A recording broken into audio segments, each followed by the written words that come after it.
think the fundamental problem that we're trying to solve is incremental reach. And that feels like the common problem that the majority of brands we work with are facing.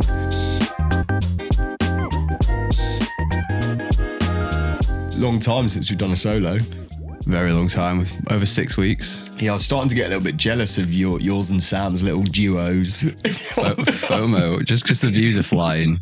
But we are now back. Yeah. We are so back. With a banger. Yes. Excited to...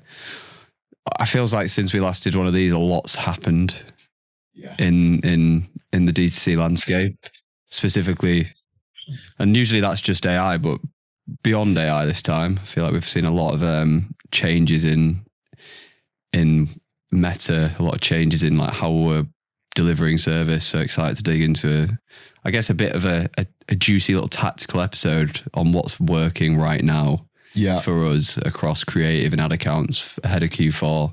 So hopefully people watching can take it and get it into action 100%. ASAP.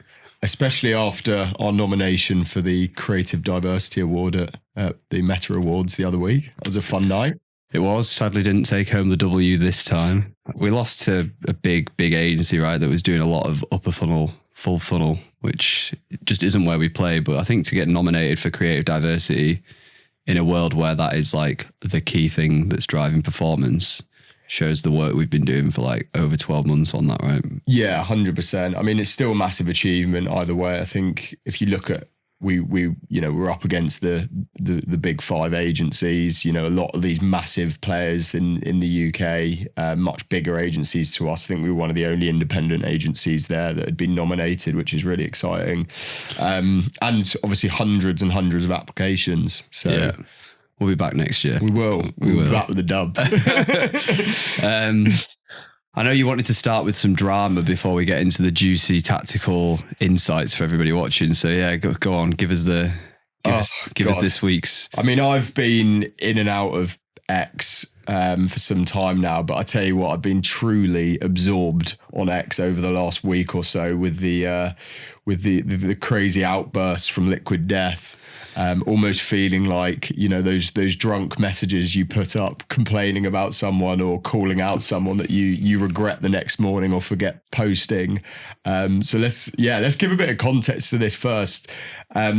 It essentially came out that Liquid Death obviously claim on their packaging that they donate 10% of their profits on every can of the water that they sell, but it actually transpired that they haven't actually donated anything so far because technically they haven't ever turned a profit. They tried to play the old aggregate versus unit economics, I guess. Like, we don't make any money we're losing money fundraising all the time, so therefore we don't have to do this thing that's we're claiming we're doing. Yeah, exactly. And I think that's where the morality piece comes in, doesn't it? Because it's if you're claiming something like that, and in the consumer's eyes, they think by buying this product that a part of their that sale is going to be going towards a good cause. It is in a way conflicting, isn't it? It's technicality. Yeah, it is to use some Premier League manager's term that I can't remember. Trying to get out of, it's like you're getting all the positives and then getting out of actually paying on a technical wording basis. Like, it just feels somewhat disingenuous. And I feel like there was a lot of actual, I was reading the threads, there was a lot of legal people inputting in saying that it was malpractice to do that. Like, you can't play the system in that way, which I think is true. But what just stuck out to me is just the way it was managed. Like, there's the problem, and the crisis, as you'd probably call it, at their size of business, and then there's the approach to managing that from a comms perspective, which was just boggling. I can't believe their publicists or PR team allowed the founder to actually just take over the account, which a business of that scale, just seeing the sheer outburst and conflict and response, the amount of people they were responding to, it's like, it just makes you think, if in situations like this, and Layla Hormozi talks about this all the time, if you're ever getting hate for any reason, the best thing you can do is literally just ignore it, because But by doing that, he has thrown so much fuel on the fire, and it's become this massive public thing. Yeah, I'd never respond to, just always rise above it, right? Or at least in that situation where it's a little bit more public, like take your time, consider it. You've got to acknowledge it. You can't, he just went on the defensive and like almost on the attack against the person who'd brought the claim, which is that Tim Pool who runs Timcast. But yeah, I mean, they were just going back and forward for ages. It's a great read if you head over to Twitter. But then what's quite funny is that Tim Pool, he then put out a post saying cheaper than liquid death and in a glass bottle. It took us 2 hours to source the water, bottling and to produce the graphics. And he's now launching a water brand called Pool Water. God. But then the founder of Liquid Death has gone back and said that his unit economics don't work because he hasn't factored in the packaging costs of being able to deliver like a 12-pack of glass bottled water. So it's just like craziness. Still going. Yeah, crazy. I wonder if like there's a thought in the founders or CEO's mind of like, based on our brand personality, this is the right thing to do, because they're very brash. They're very like out there, almost a bit aggressive in their marketing tone. So I wonder if that was like, it was like, oh, this is how we represent ourselves. I'm just going to go for it. Yeah, I mean, it does like that kind of very sarcastic, dry tone that I looked through a lot of their tweets, and they definitely, that is the messaging they play with. Usually, they're very much like that, as you say. I think maybe they've tried to lean into that, but I think it's the execution wasn't there, and I feel like if anything, it's turned a lot more people against them. But I think at the same time, I don't agree with cancel culture, and I think they are very much being cancelled right now. So I think it's about what they do next as to how people react to that. But nonetheless, it's definitely been approached in the wrong way. Just think they have to manage it and give it time. I feel like that's the only way to approach those situations. Try and manage the narrative and give it some time. It'd be interesting to see if it continues to develop. I think one thing about Liquid Death is they're just great marketers. So I could see somehow them playing on this or using it to their advantage within marketing. Very difficult. High risk, because if they go wrong again, it just gets worse. Yeah, exactly. But yeah, switching gears to creative. Since we last did a solo episode, we've obviously had 3 guests on. And then myself and Sam did a really in-depth episode on the recent shift to creative similarity.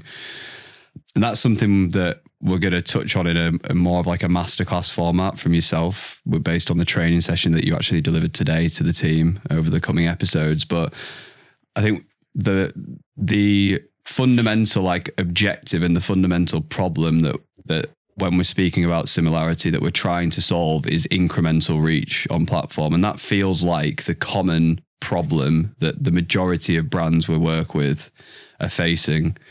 We've obviously talked about that in previous episodes. I did the partnership masterclass that I think people could, if you're not doing partnership ads at scale, go watch that. That's a huge tactic and quick win for incremental reach. But I wanted to dive into some of the tactics and some of the things that we're finding to really work in the account in pursuit of incremental reach and better results for clients, because I think it's been a while since we've done something super tactical in that regard. So yeah, I guess open the floor to the creative master of the two of us. Like, where do you want to start? Because I know that's a broad question. Yeah, I think just, I guess, reiterating what you're saying just about like our goal through creative diversifying creative is obviously so we can avoid grouping under the same entity ID, which is obviously going to limit incremental reach. And if an ad is being struck with the same historical data, essentially, it's not going to give that ad an opportunity to deliver relative to the objective. So it's incredibly important that we lean into that diversification. But one thing that I said to the team today is And I think it's really important that we marry the mindset of, yes, we need to diversify the visuals if, say, we're iterating. But second to that, we still need to be thinking through the lens of strategically, what is the hypothesis as to why we're making this creative change? We're not just doing it for the sake of not grouping under the same ID. 100%. And I think you also need to, I think it's the hypothesis, and it's also like the fundamental prioritization of approach. I was talking to a brand yesterday. We were talking about them that we'd had a conversation with, and they're quite early in their creative volume and diversity journey, but they want to jump from there to like huge asset volume. And it's like, yeah, that's the end state, but like based on the data and the position that the brand's in today's, what's the most effective prioritized approach to achieving that objective over time, which I think is the strategy element of creative, isn't it? Exactly. Like, and that's where those building blocks come in, I guess, like product, persona, message, format, vehicle, visual. Exactly. Yeah. And I think like if we're looking at it's, and you showed this really well, almost in like a pyramid, but if we look at what Meta are going to reward us for in terms of ensuring we can get as different assets into the account as possible and drive as much incremental reach as possible. It starts with format, followed by obviously vehicle and hook. The key then is obviously persona and angle, followed by product, and then messaging, I would say, last at this point in time. Yeah. And the reason I say that is because Meta actually shared examples where the messaging was very, very different on two creatives. Like they shared an example, which was like two different offers on the screen with the same image, but obviously it was grouped under the same idea. And they also shared one where the product was different, but a very similar shot, and it grouped it under the same entity ID as well. So I think when we are differentiating, at least through the lens of iterations, we need to be thinking format, vehicle, and persona. Yeah. And I also feel like they're like the time versus upside. That's how I think about time versus upside as well. It's like finding a new persona finding a new persona and angle is far more time consuming. There's a much higher failure rate on asset tests when doing that. But the upside is so much greater because you can drive like 3, 4, 5 times more spend. Yeah. It opens up a completely different market. Whereas vehicle is probably a little bit more iterative within the same persona, can drive more reach, but probably isn't going to represent as big a swing. Exactly. And that's why persona comes first, but from the point of strategy. Yeah. So persona diversification, like it's less now of like iterating on an existing creative with a new persona through the messaging tweaks, but it's doing it more from the point of strategy. So we're working with, and after the first campaign, we've seen like massive growth in incremental reach. And that was because of persona diversification as a starting pillar in terms of how we're then optimizing that. So we introduced 3 new customer personas into the ad account. But then from that point, it's funnel position, right? So how are we splitting across the funnel? So we went much more top of funnel. So unaware, problem aware. I think unaware was around 10-20%, problem aware was like around 50%. And just by making those tweaks for diversifying personas and approaching creative with more top of funnel, and then the next thing is more diversity through creative vehicles that they aren't already doing within the ad account, that's like the winning formula almost to unlocking, incrementality. Yeah, and I think personas is for some products quite a difficult one to think about. I think other like supplements have such mass broad appeal now that their age, gender, like I feel like they're like fundamental starting points when trying to find a new persona. What's your demographic look like? So it makes it easier to discover. Like selling to someone over the age of 45 is just fundamentally different selling it to someone in 25.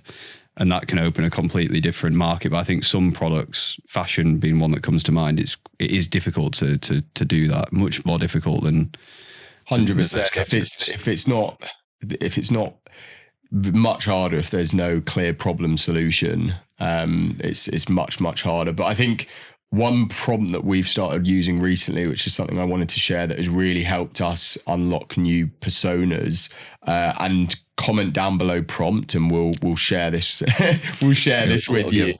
But we've seen this work incredibly well at unlocking incremental reach through new evidence-based messaging angles.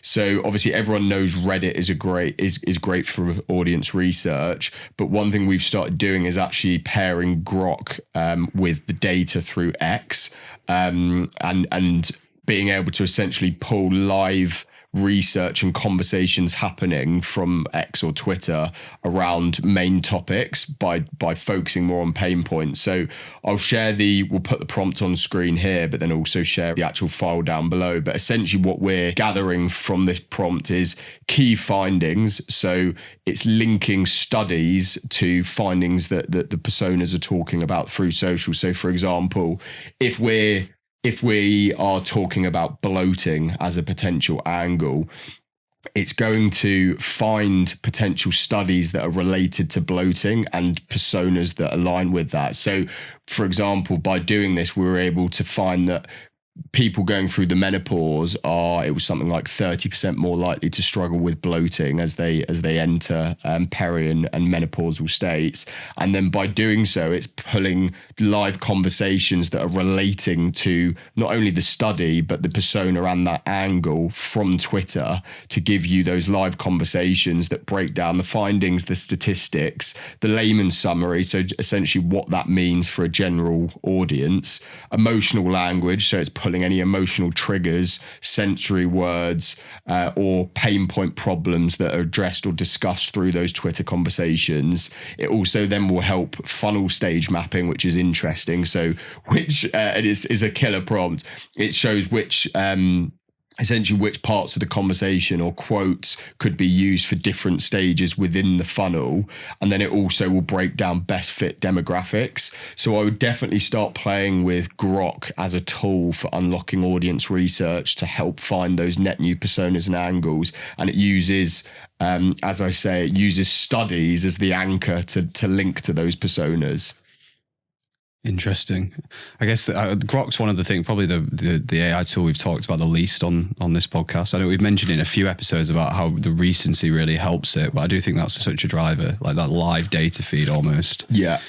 It's just 100%. So different, similar to Reddit, I guess, but just something we're utilizing more. Yeah, it's just getting that. It's you can speak live to the data as well. And I mean, Reddit's getting better at this because I mean they've pretty much killed GigaBrain now because they just released not just, but they've released a feature which essentially makes GigaBrain obsolete, which is kind of like what Grok's do. You know, the relation that Grok has with X, where you can speak directly to that data and the conversations that are happening through it. Yeah. Another one that I've heard you mention in passing over the last couple of weeks is Google Trend Analysis. Yeah. And how huge that's been for gathering insights into market awareness phases and general shifts in consumer behavior or opportunities for like upper funnel messaging. Yeah, 100%. So I think a big part of this is obviously within that research phase, you need to be building like a keyword and key phrase bank. And that will break that bank up into things like personas. So what keywords or key phrases are related to, I guess, the core personas within the business right now. You know, some of those could be break down into pain points. So we'll use the same example of like bloating, which is under the menopausal persona, let's say, which is one of many, many different potential pain points or keywords that we could use as part of that. And then once we've got our bank of keywords, which again is something we will always come back to through the use of obviously, you know, Grok, GPT deep research, and also Google Trends, we can then use that in lots of different ways. So what I love to do is going on to Google Trends and typing in these keywords and seeing what the related search queries are or the trending related search queries. And we unlocked like a really interesting insight. And I'll use an example of this. So we're working with a brand right now, and it fits, I guess, in the theme of talking about menopause as an example, but I just actually, so we identified that the menopausal persona was one that we wanted to look at. And I just typed in on Google Trends, as a very simple example, menopause. And one of the highest trending related key search terms was all-in-one menopause support, which was an identifier to me that one of the biggest motivators or desires for someone buying a product right now that is related to solving the problem of menopausal pain points is having convenience and that all-in-one support. And just by linking those two insights, it's been able to really direct the messaging that we've been able to use for that persona, which has meant that we've been able to resonate more with that persona essentially.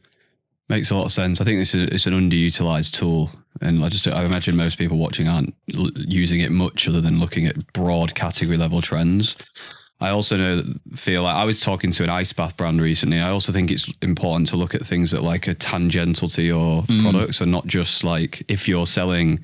It's like things that also solve the same pain point as you do, and deepening research in that way. So ice bath, maybe that's stress, maybe that's sleep. Maybe that's recovery, a few different areas. It's like, right, don't just look at ice baths, saunas. It's like supplements probably provide some good insights there around how people are thinking about solving that problems, as does, I don't know, other nutrition products or other recovery products that aren't as direct competitor. Exactly. It's like if you know someone that is looking to buy an ice bath is, they're clearly, one persona is going to be, someone that's really into their wellness.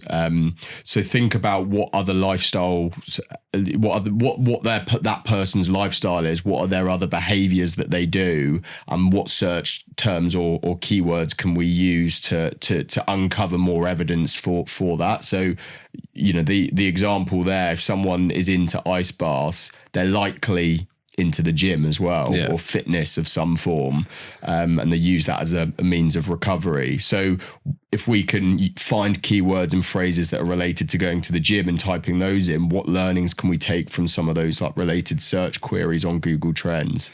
You've noted like values here, which I also think is a really interesting way to think about it. It's like that person also probably is a certain type of individual. Like they have certain hobbies, they identify as a certain, like probably upper middle class, probably fairly well off, very likes taking care of themselves. Like it can lead you down like a deeper trail of really getting into the mind of the customer, speaking their language on a way that's just going to resonate better and therefore make your ads perform better. Exactly. I think this links back to like with Meta's new update and like that soulmate theory.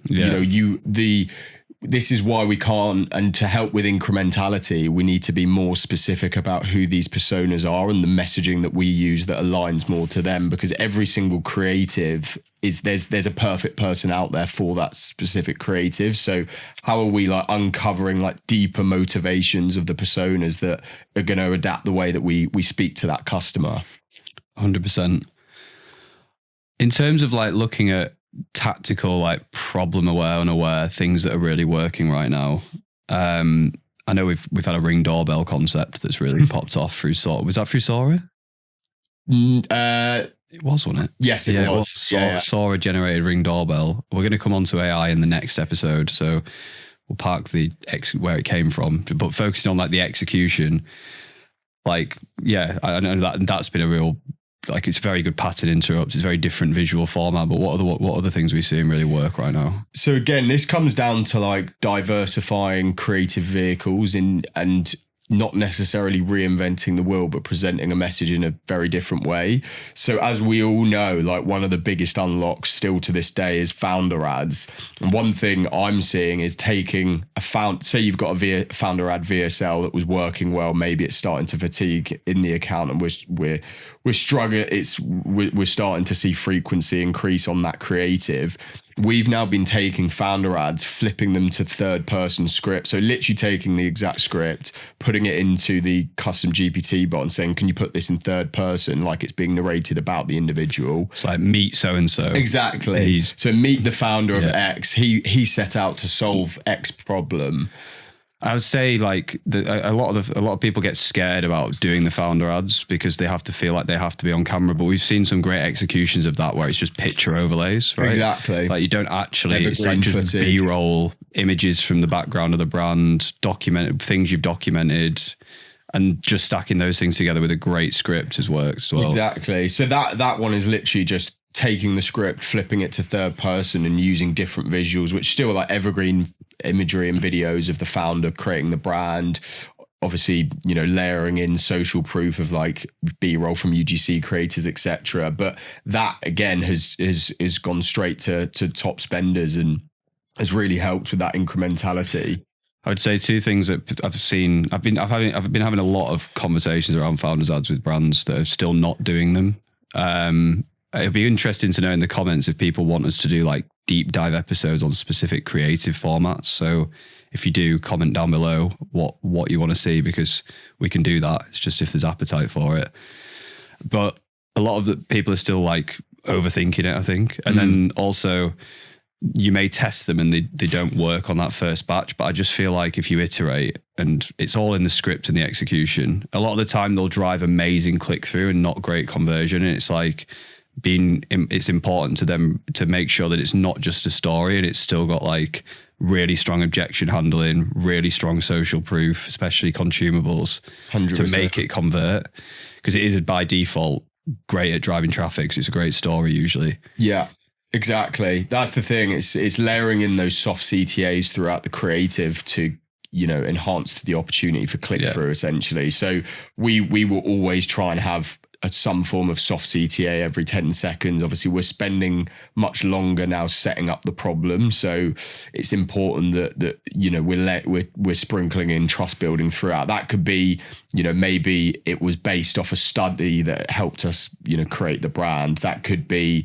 layering in social proof, such as no wonder they have X amount of 5-star reviews before we go into like agitating the problem more or introducing or the afterstay.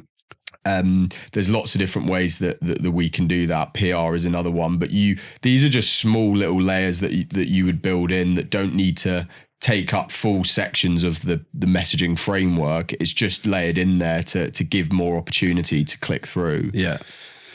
Another one that I saw on our recent like recap is like industry exposed and like challenging misconceptions or challenging industries very directly, which maybe is more like product aware initially in some ways, but it's been pulled up the funnel. Yeah, so I think that the industry exposed do a really good job at almost tying together product aware and unaware creative. I think it's almost that idea of you're opening and closing a curiosity loop. It's almost like the secret that we're uncovering, and by tackling a failed solution, we're actually driving incrementality, because it's usually something that people you know, the industry don't want you to know about, and that brand is there to you know, replace that in many ways. So it's an education piece as well.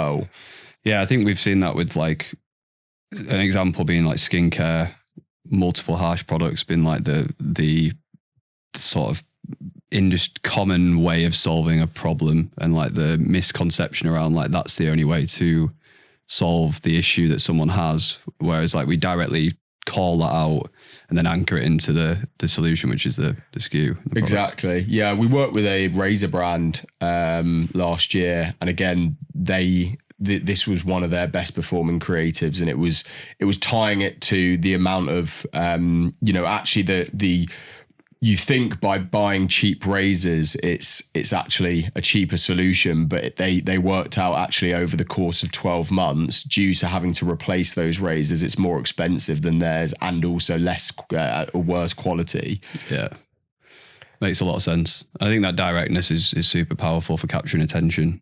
Yeah, absolutely.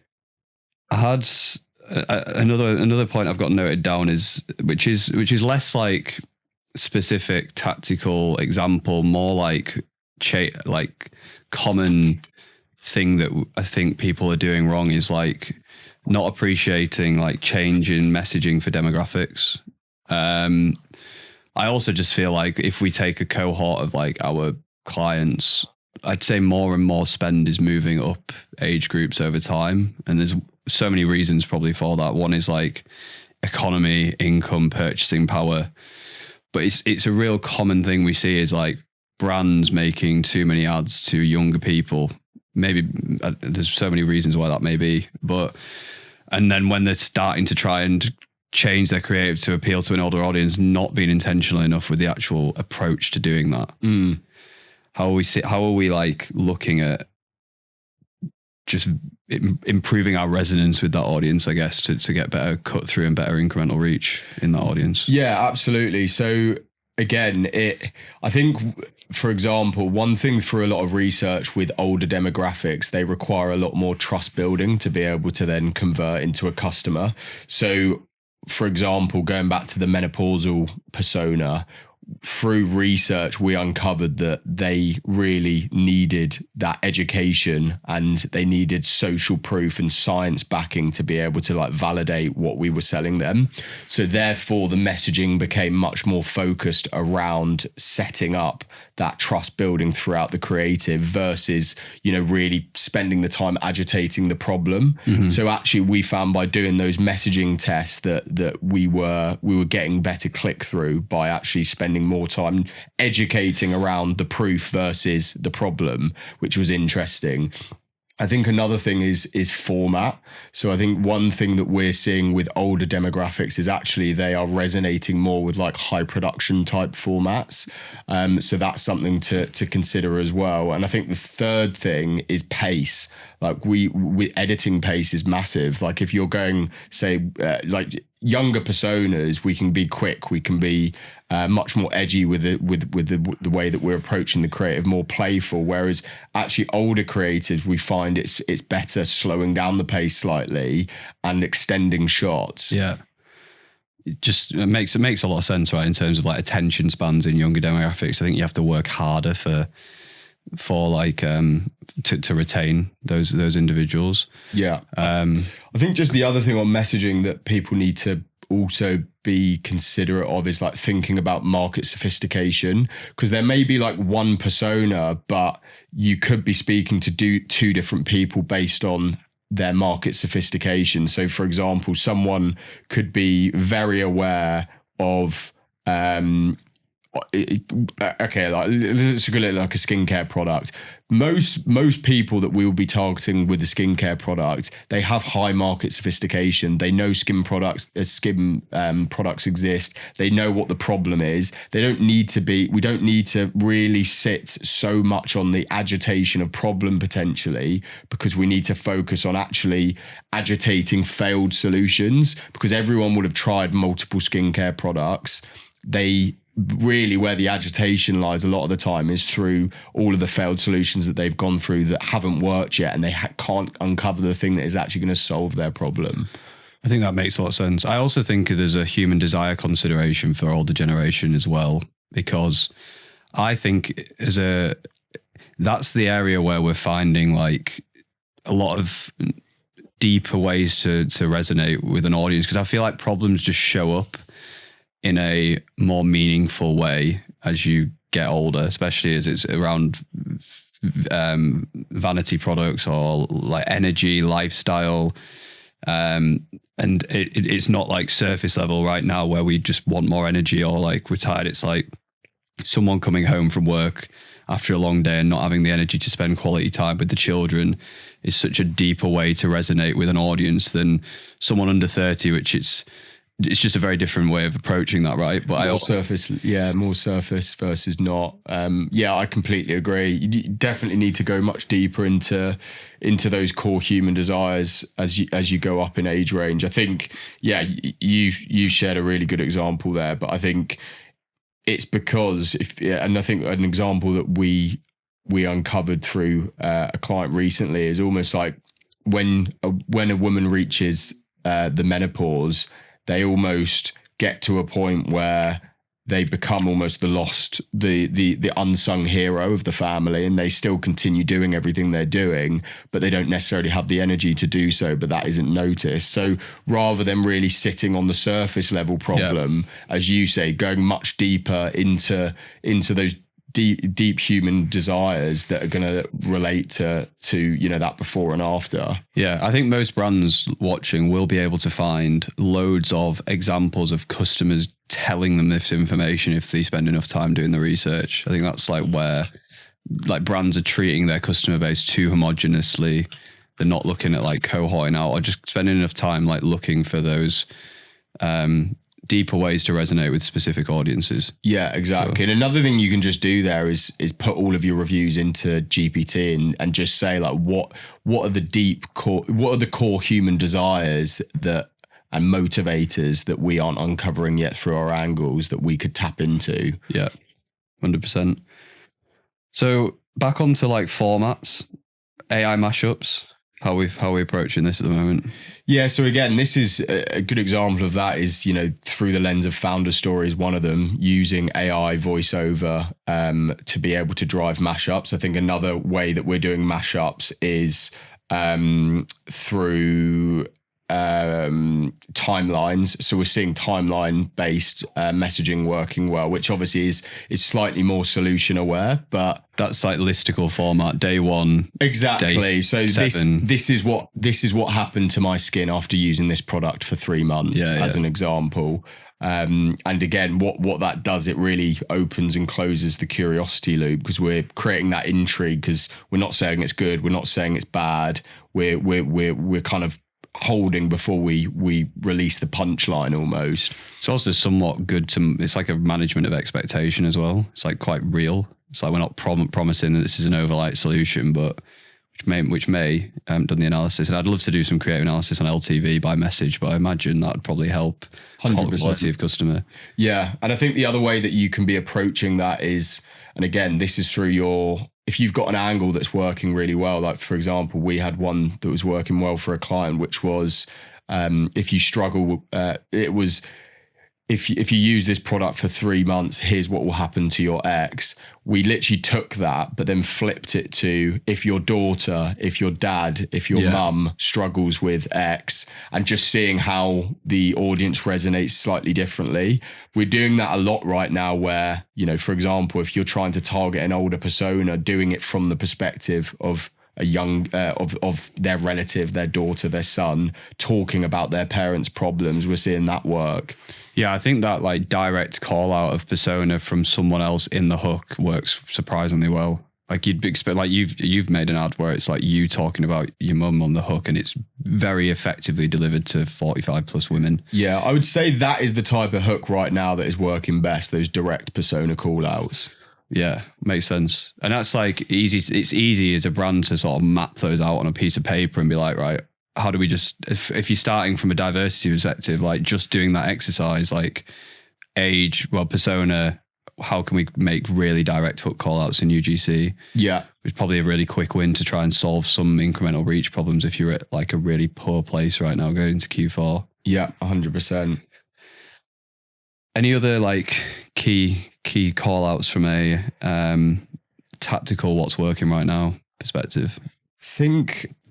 I would say like we're definitely the comeback of secret filming as like a means of just pulling more eyeballs in. I think especially because now what you can do with Sora and just how good the quality is of almost like CCTV cameras showing something happening, like the secret filming example, I think is a really, really good one.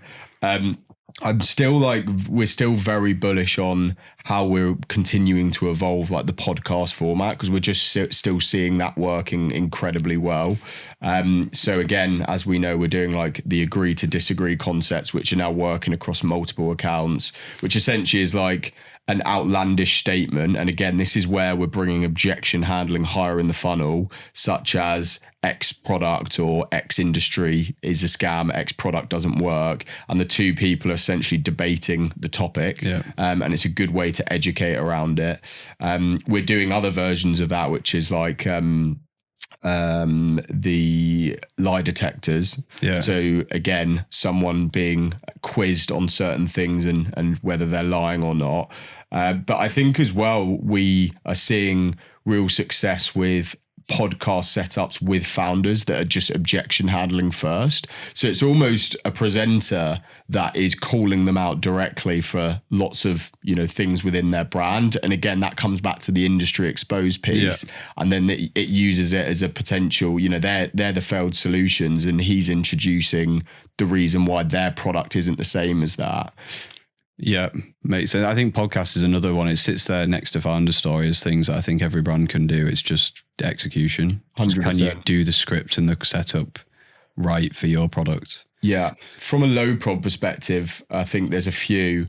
One is like metaphor ads. So essentially, how can you create a visual metaphor that represents something else? So for example, if you're talking about the gut and you're pouring water into it, and it's just a creator in front of a camera, say holding a piece, like a Tupperware box, and they've like poked holes into it, and then are saying, Matt, this is your gut before pouring the water in and it's dripping out. This is your gut now and it's not doing that. Or the other one that I know Caden did recently that's performing really well was showing that through, it was a product for testosterone, and it was showing what your testosterone should be in the form of sugar, and then what it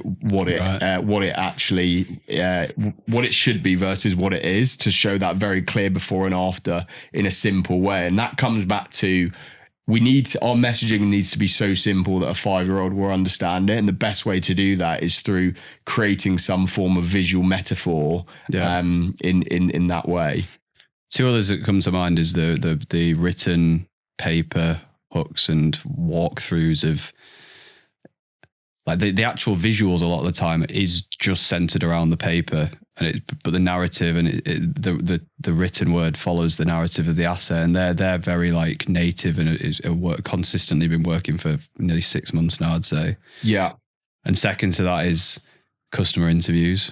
I think that's just an amazing format if you can get it right. It takes a bit of setup, and again, it's the execution, it's the how you join those together. But interviewing customers on Zoom or a phone call, making it into a concept is working really well. I saw a really good one from Humantry yesterday.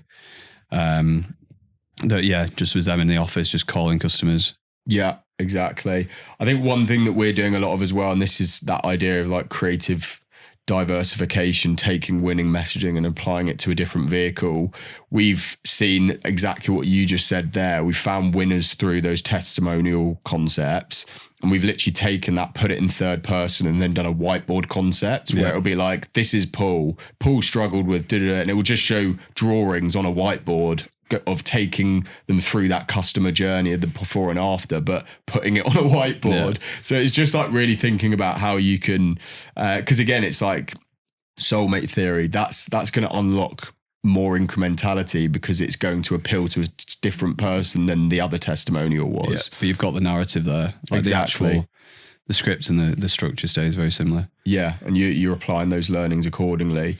I think just in terms of like another very quick tactical thing that I'm seeing, which is working as well, is more subtle visual changes within the hook that demonstrate a different persona. And what I mean by that is, let's say you're talking about an eyelash serum, and someone just speaking to camera saying, if your eyelashes look like this, then you need to try this. Yeah. And it's the person green screened over, and behind them is a young girl's eyelashes.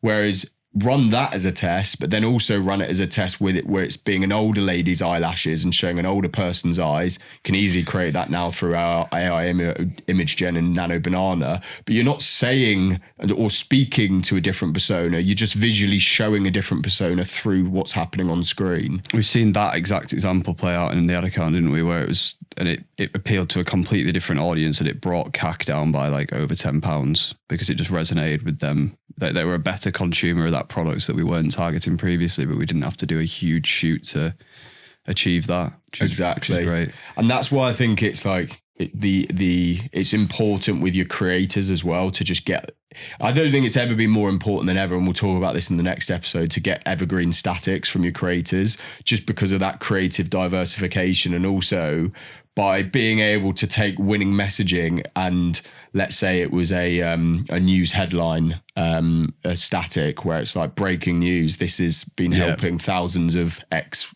people solve problem.